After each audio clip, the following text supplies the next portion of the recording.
Et on pas consulté avec les gens le chant qu'ils ont voulu prendre là. Et ce chant disait à un moment donné, auquel prix, auquel prix pour me rendre heureux. Et pour ceux qui sont là depuis notamment dimanche passé, on savent série de messages, quelle série de messages j'ai entamé et que j'ai intitulé simplement afin que tu sois heureux. Afin que tu sois heureux. Et ce chant disait, oh quel prix pour me rendre heureux. Parce que c'était vraiment ça, en fait.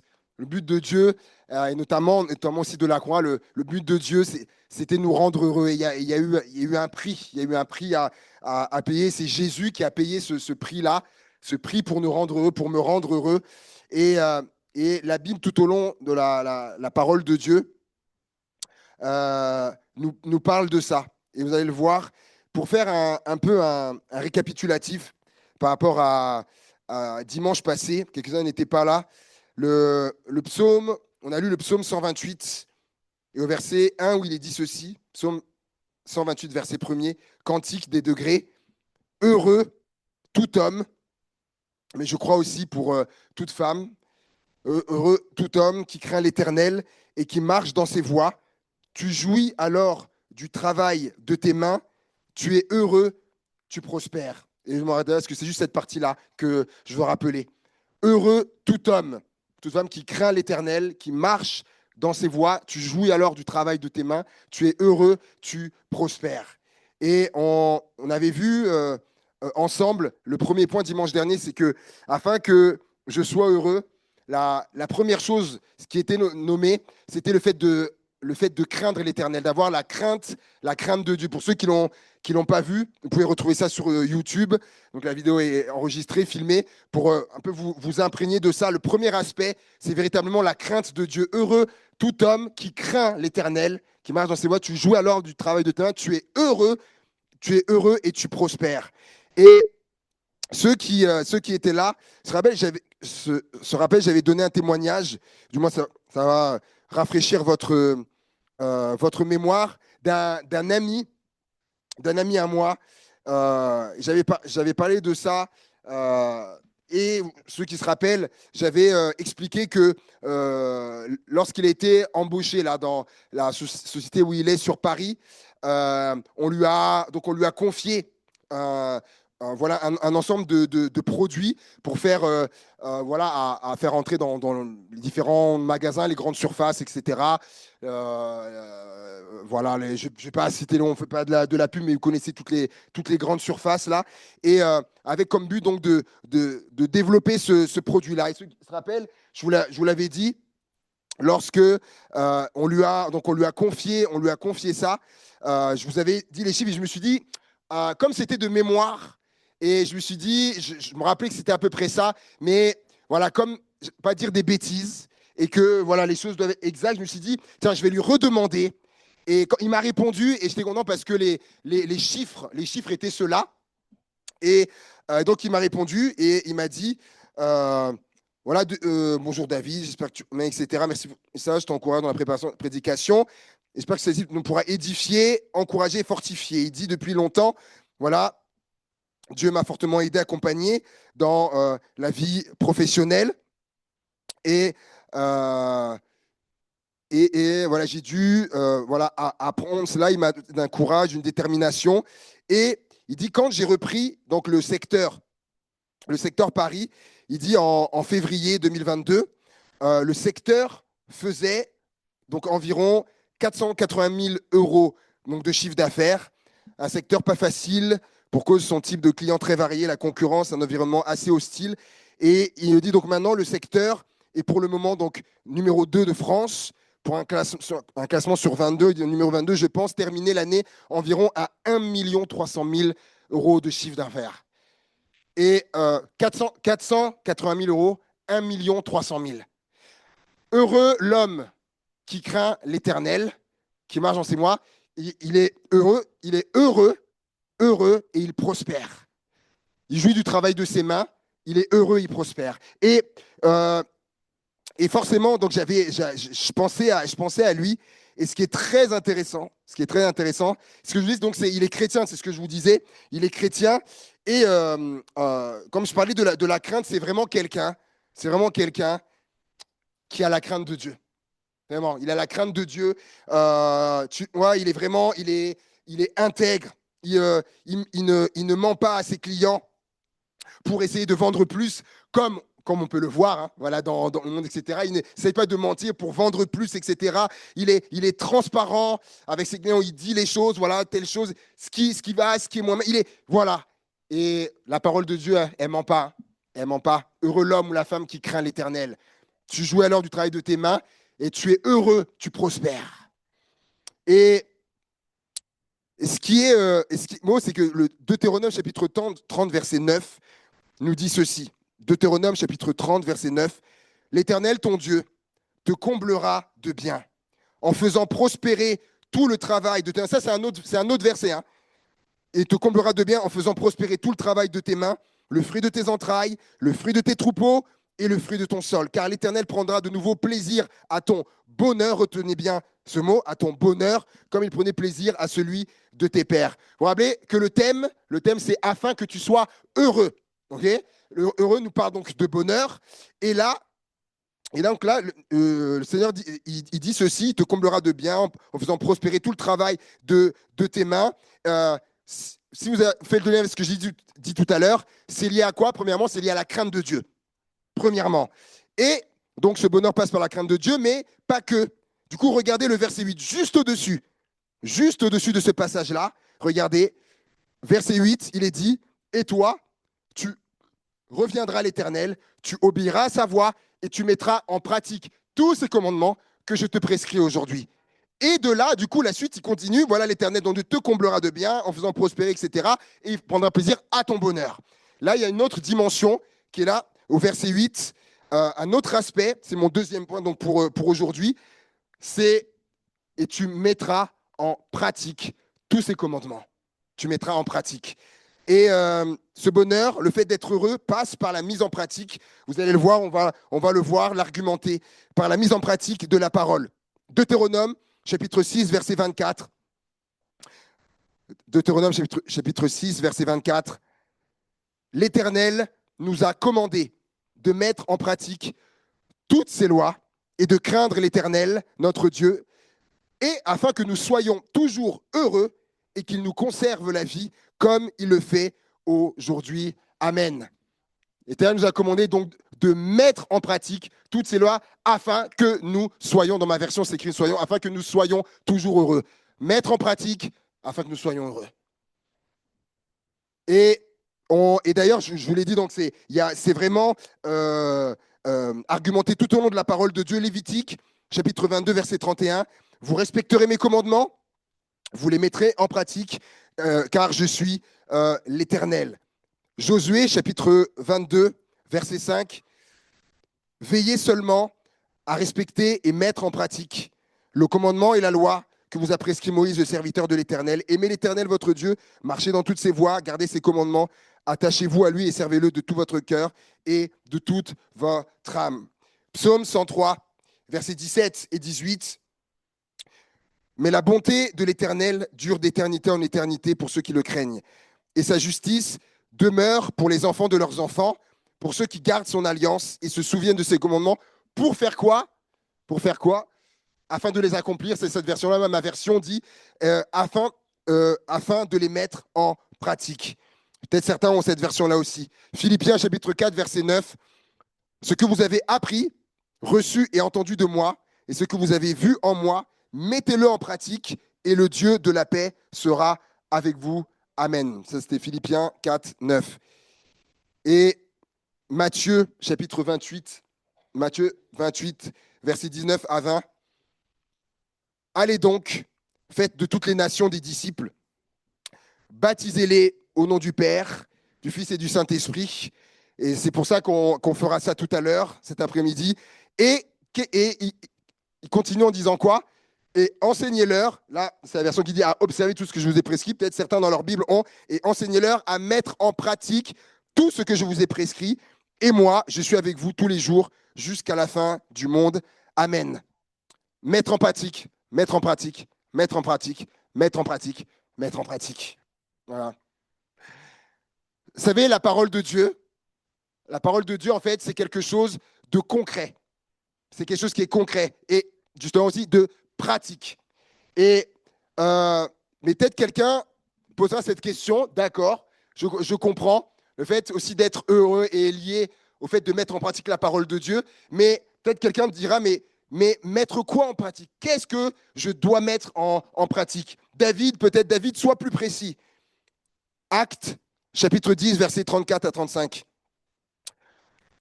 Actes, chapitre 10, versets 34 à 35.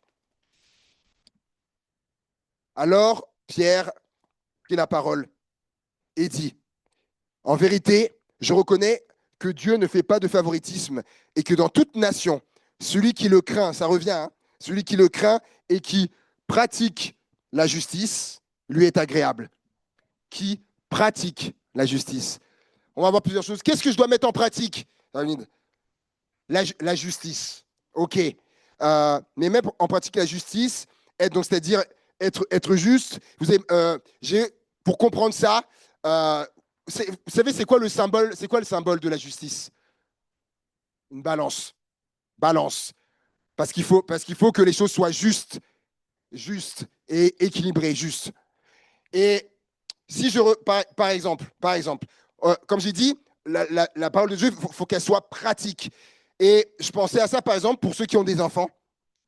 Si, par exemple, si je reprends, admettons que j'ai plusieurs enfants ou j'ai que 2 enfants, admettons, si je reprends constamment que le même enfant ou que je gronde toujours le même enfant, mettez le mot que vous voulez, que je gronde toujours le même enfant et que jamais l'autre, je le gronde, alors que l'autre fait des bêtises aussi, mais que je gronde tout le temps le même enfant et pas l'autre, je ne pratique pas la justice.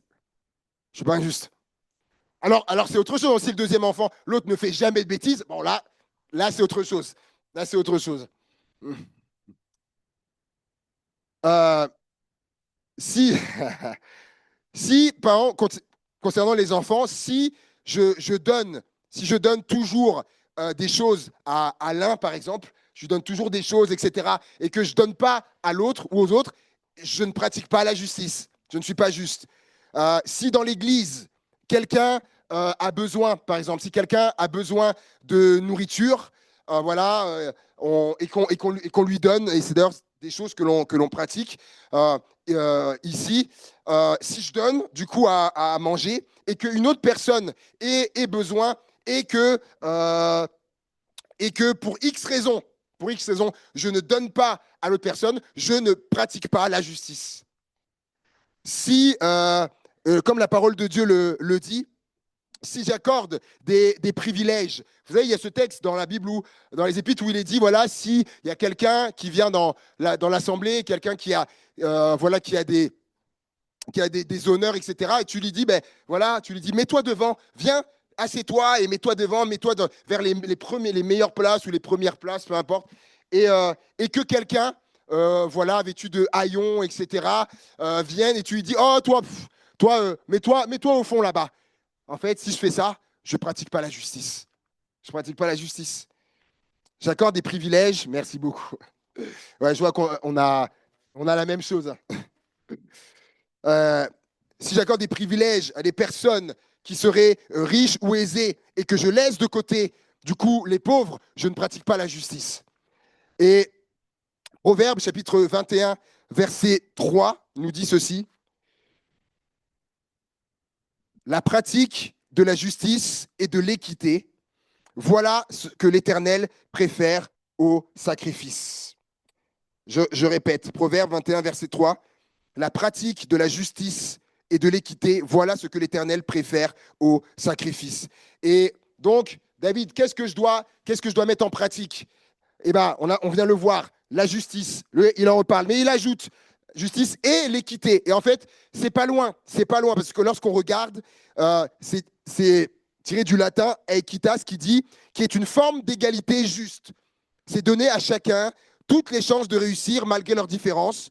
Et je pensais à ça, par exemple, l'équité, les mêmes chances si, par exemple, que quelqu'un vienne du 16e arrondissement de Paris ou qui vienne du ghetto, qui vienne de la banlieue. Voilà, de donner les mêmes chances, ça, c'est l'équité, ça, par exemple.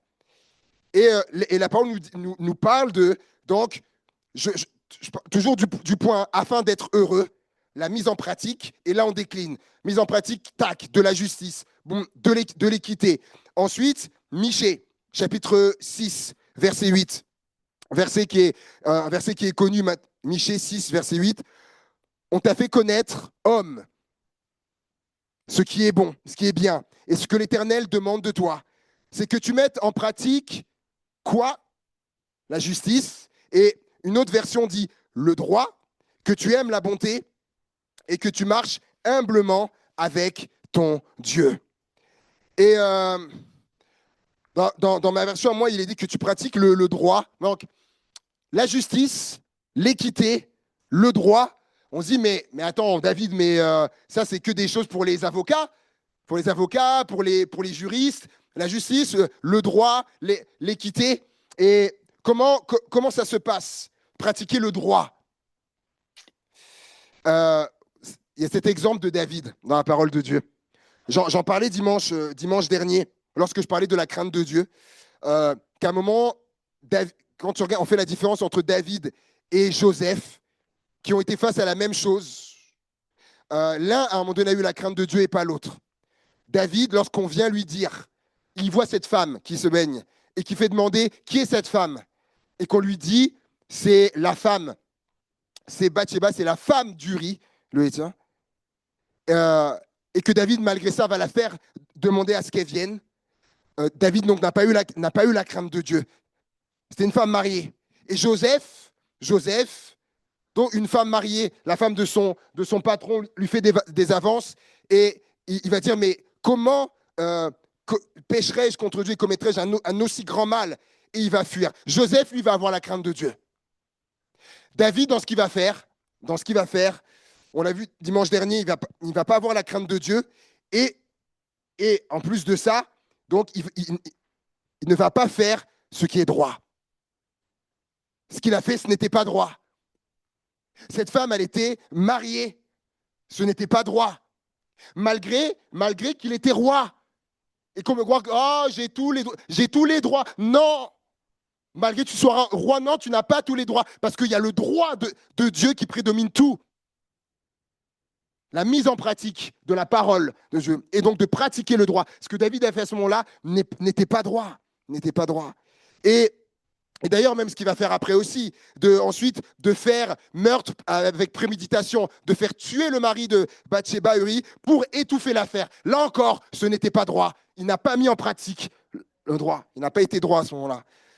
Et ce qui est intéressant dans Michée, il est dit que tu mettes en pratique le droit, que tu aimes la montée et que tu marches humblement avec ton Dieu. C'est intéressant. Regardez Sophonie chapitre 2, verset 3, où il est dit « Cherchez l'Éternel, vous tous les humbles, et que tu marches humblement avec ton Dieu. Vous tous les humbles du pays qui mettez ces règles, qui pratiquez ces ordonnances, ou qui mettez ces règles en pratique, recherchez la justice et recherchez l'humilité. » Recherchez l'humilité. David, qu'est-ce que je dois mettre en pratique? La justice, l'équité, le droit et maintenant l'humilité. L'humilité. De pratiquer l'humilité. Et par contre, je reviens à David.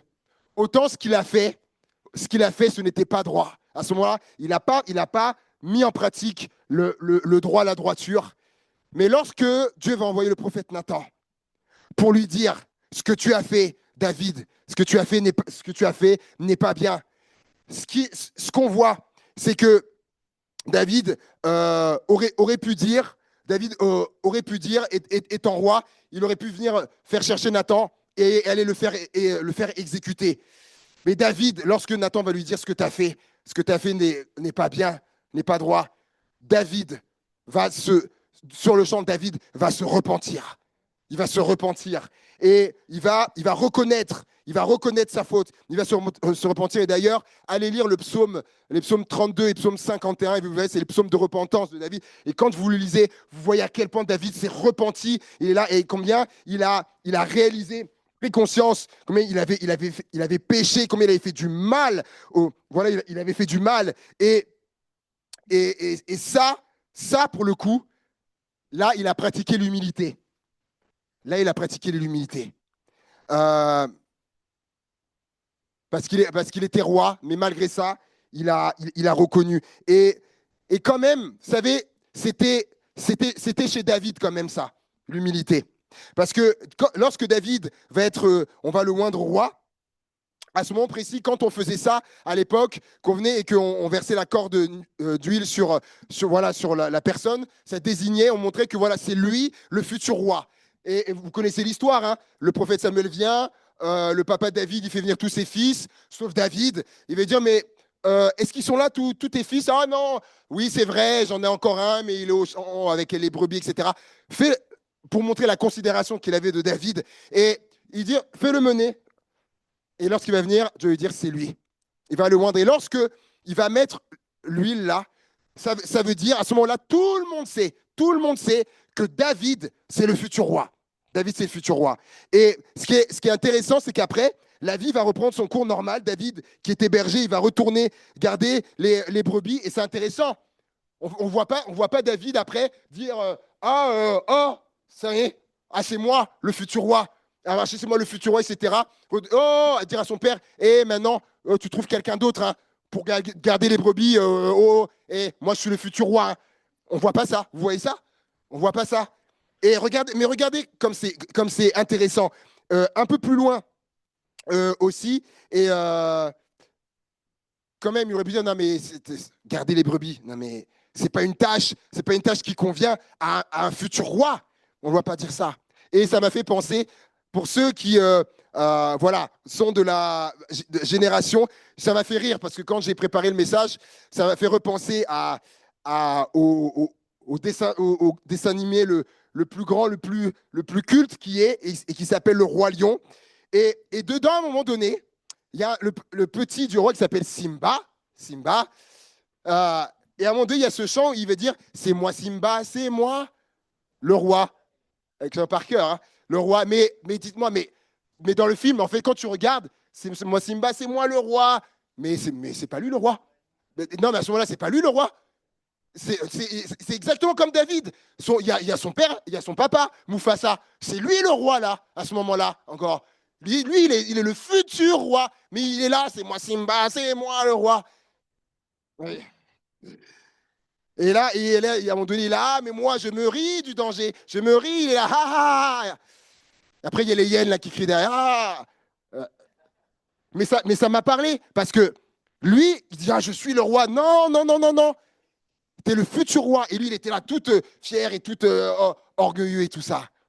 Et on voit après ce qui va se passer après. Alors, mais David, qui était le futur roi, à aucun moment, on le voit faire ça. Même à un moment, lorsque Israël va être en guerre avec les Philistins, son père va lui dire, tu vas aller voir comment se portent tes frères. Il va dire, tu vas leur apporter à manger, tu vas leur apporter des vivres.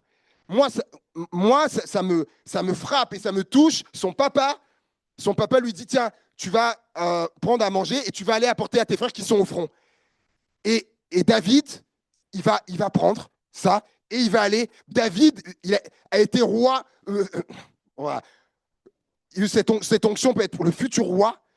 Et il est là et il y va. Il dit, bah, papa, mais non, hein, tu peux prendre un coursier. Tu prends un coursier, quelqu'un qui va leur emmener. Papa, quand même, vous avez vu, moi, je suis le futur roi. Non, il accepte les vivres et il y va. Ça, c'est l'humilité. Et également, lorsque Saül va être tourmenté par un mauvais esprit, il a besoin voilà, de la musique, que quelqu'un joue. On va demander, mais trouvez-moi quelqu'un, etc. On va amener David, et David va venir. David, il sait, c'est lui le futur roi. Le roi est là, il dit, ah, un jour il va prendre sa place, mais il y va, et il joue de la harpe pour apaiser Saül. Quelle humilité! Quelle humilité! Et c'est ça, la pratique de l'humilité. Et l'exemple parfait, évidemment, bien sûr, c'est Jésus. Jésus qui a dit, je suis doux et humble de cœur.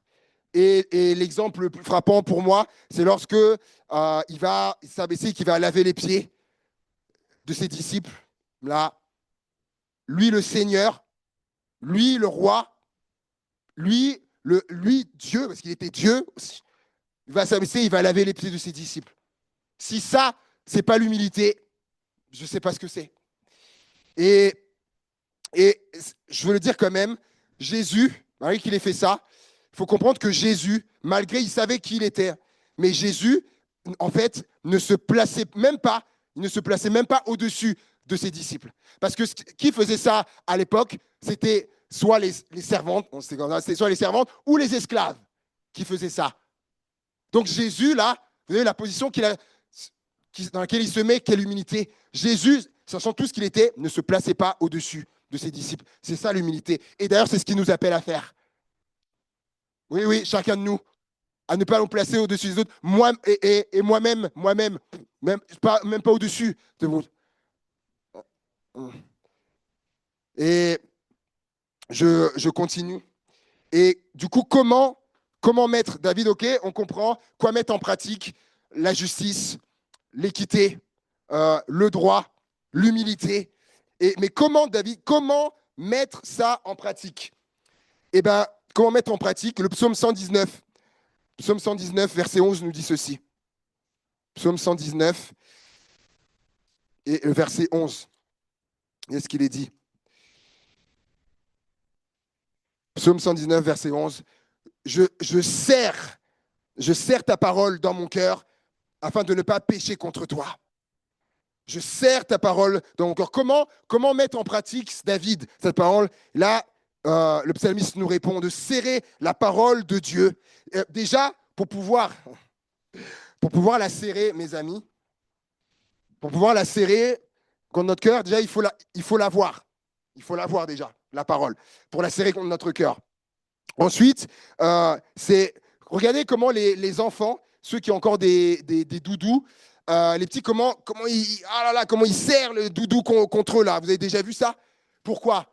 Parce que le doudou pour les petits, il est important pour eux. Il y a cette notion que la parole, déjà, pour la serrer, il faut que je l'ai, et il faut qu'il y ait cette dimension d'importance, qu'elle soit importante pour moi, la parole de Dieu, la serrer. Et également, c'est quand on serre quelqu'un contre soi, peu importe, ben, souvent la personne, c'est qu'on l'aime, cette personne. Quand on serre quelqu'un contre nous, la parole, il faut l'aimer, la parole. Il faut la voir, il faut qu'elle soit importante pour nous, et il faut l'aimer, la parole, pour pouvoir la mettre en pratique. Et autre chose également, il y a cet aspect de la méditer. De la méditer. Le psaume 1 dit que l'homme qui médite la parole de Dieu, il est béni, il est comme un arbre planté près des courants d'eau, etc. Et pareil, Dieu avait dit à Josué, voilà, médite la parole, journée, etc., afin que tu réussisses dans tout ce que tu entreprendras, etc. Et on en a parlé l'année dernière dans les premiers messages de ce qu'est la méditation de la parole de Dieu. Donc, je n'ai pas le temps de me, comment dirais-je, d'aller plus loin ce matin dans ça. Mais ce qui est intéressant, je vais vous le dire, c'est de se poser ces questions-là. Lorsque je lis la parole de Dieu, ce passage que je lis, est-ce que ce passage me montre des choses à faire ou à ne pas faire? Je vous donne des questions qui aident à la méditation et pour mettre en pratique. Est-ce que ce passage me montre des choses à faire ou à ne pas faire? Y a-t-il des choses, dans ce que je lis là, y a-t-il des choses que je dois changer dans ma vie? Comportement, traits de caractère. Et certains, des fois, on a déjà entendu ça. Ah non, mais de toute façon, David, moi, c'est mon caractère. C'est mon caractère, c'est comme ça. Oui, j'ai mauvais caractère, mais c'est comme ça. De toute façon, c'est dans ma famille, depuis j'ai hérité ça de ma grand-mère, c'est comme ça. Les amis, là où ça me dérange un petit peu, c'est que nous sommes appelés à avoir le caractère de Christ, dit la parole. Ah oui, le renouvellement, l'esprit de l'intelligence. Ouais. Ah. Et est-ce que je dois changer dans ma vie, comportement, trait de caractère, des habitudes que je dois changer? Je ne sais pas. si je sais pas, si je critique, si je juge, si je me plains, si je murmure, etc. Est-ce que ça me montre, est-ce que vous savez que Dieu a horreur des murmures? Est-ce que vous avez vu ça avec, avec le peuple d'Israël dans le désert, les murmures, tout ce que ça a produit? Si vous ne savez pas, allez lire, vous verrez comment Dieu a horreur des murmures. Et est-ce qu'il y a des pratiques que je dois arrêter dans les choses? Ça, je vous le dis, c'est quand je lis la parole de Dieu. Je me pose ces questions-là. Est-ce qu'il y a des pratiques que je dois arrêter? Est-ce qu'il y a des choses qui sont néfastes, soit pour ma santé physique ou physique, des choses que je dois arrêter, ou pour ma santé spirituelle? Est-ce qu'il y a des relations qui sont pas bonnes pour moi, que je dois, lesquelles je dois couper? Est-ce qu'il y a des fréquentations à ne plus avoir? On parlait de ça avec les ados, la dernière réunion d'ados qu'on a eue. Le dernier message que j'aurais apporté, c'était ça, les fréquentations qu'on a. Et est-ce que ce passage que je suis en train de lire, est-ce qu'il me pousse à passer à l'action? Et j'avais pas noté ça là, mais là, ça me vient.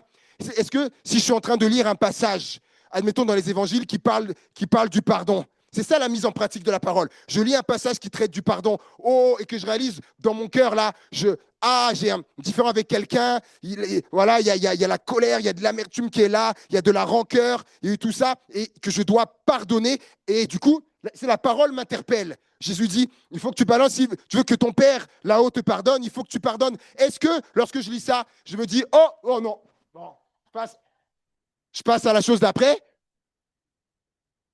Ou est-ce que, parce que on le sait quand le Seigneur nous parle, ou est-ce que je me laisse interpeller, le Seigneur me parle du pardon, m'invite à pardonner, et du coup, rappelez-vous la mise en pratique, la parole, elle est concrète, elle est pratique.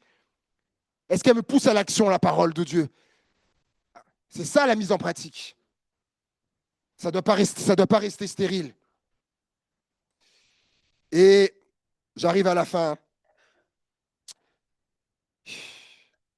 Est-ce que je dois confesser quelque chose, un péché? Est-ce que je dois me repentir, etc. Vous voyez, la parole de Dieu, elle nous interpelle. Et Jacques, chapitre 1, verset 22, et je vais terminer. Jacques, chapitre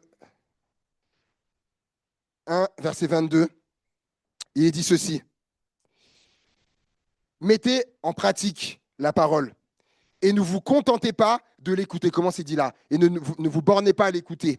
Moi, ne vous contentez pas de l'écouter en vous trompant vous-même par de faux raisonnements.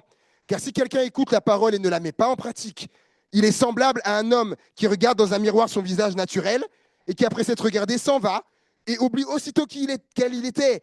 Mais celui qui aura plongé les regards dans la loi parfaite, la loi de la liberté, et qui aura persévéré, n'étant pas un auditeur oublieux, mais se mettant à l'œuvre, d'autres versions disent, mais s'il la met en pratique, celui-là sera heureux dans son activité.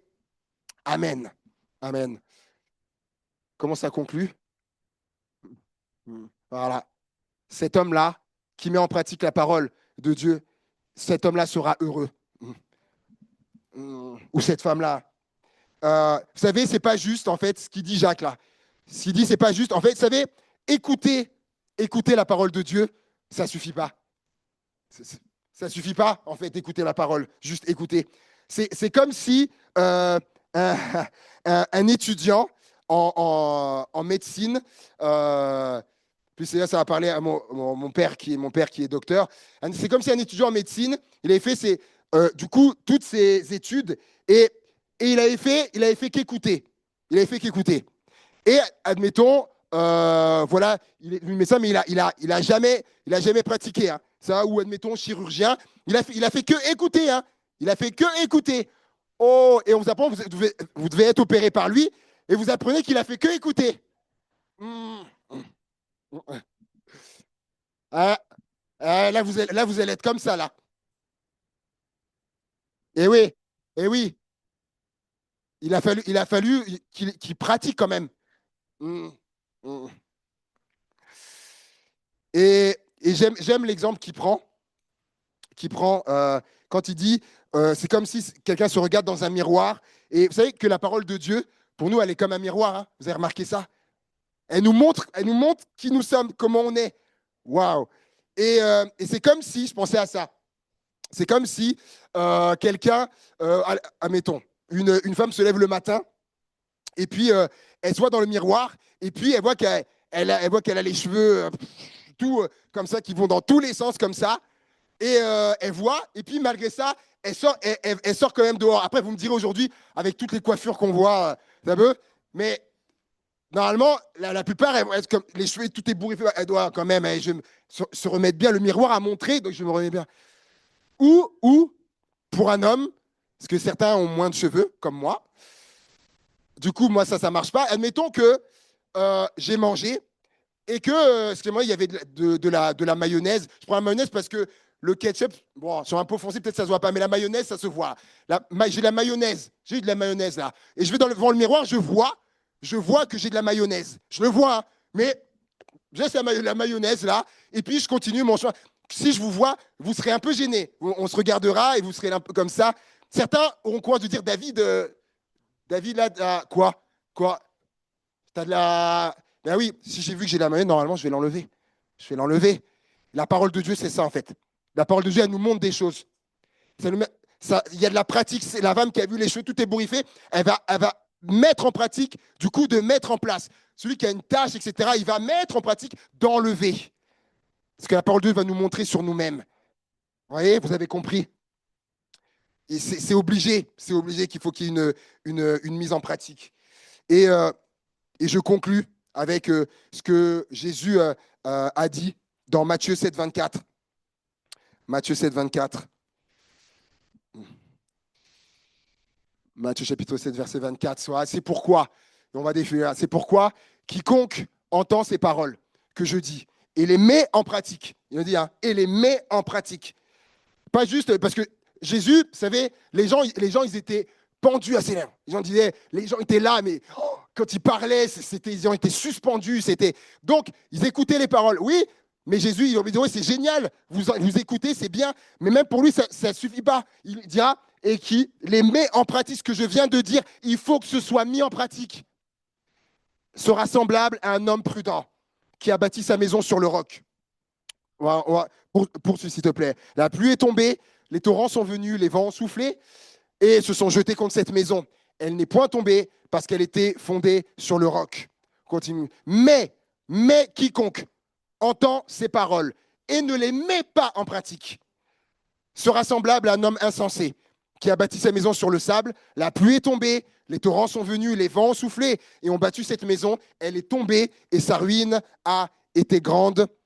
Amen. C'est intéressant ce que Jésus dit là. Il dira que la personne qui entend mes paroles, mais qui les met en pratique, il dit, elle est semblable à cet homme qui bâtit sur le roc, et du coup la maison elle est solide, il y a les vents, il y a les tempêtes, les inondations, il y a tout qui vient, mais la maison elle reste debout. Pourquoi? Parce qu'en fait, mettre en pratique la parole de Dieu, c'est construire du solide et du résistant. Et Jésus dit et du coup Jésus dit après l'inverse, dans le sens où la personne qui entend les paroles, mais qui ne met pas en pratique, il dit, elle est semblable à la personne qui a bâti sa maison sur le sable. Les éléments sont venus, et la maison, elle s'est écroulée. Pourquoi? Parce que ne pas mettre en pratique la parole de Dieu, c'est bâtir du fragile. Du fragile.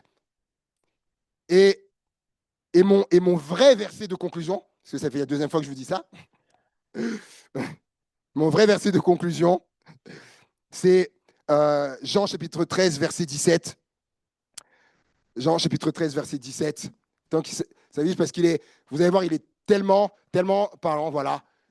Si vous savez ces choses, vous êtes heureux pourvu que vous les mettez en pratique. On va le redire. Si vous savez ces choses, c'est Jésus qui parle, c'est pas n'importe qui. Vous êtes heureux, mais pourvu que vous les mettez en pratique. Amen. Amen. On termine, on prie le Seigneur. Alléluia, Seigneur Jésus. Merci mon Dieu. Merci mon Dieu pour ta parole, qui est véritablement une mine d'or, Seigneur. Une mine d'or. Et on veut se laisser, Seigneur, que cette parole elle pénètre notre cœur, Seigneur mon Dieu.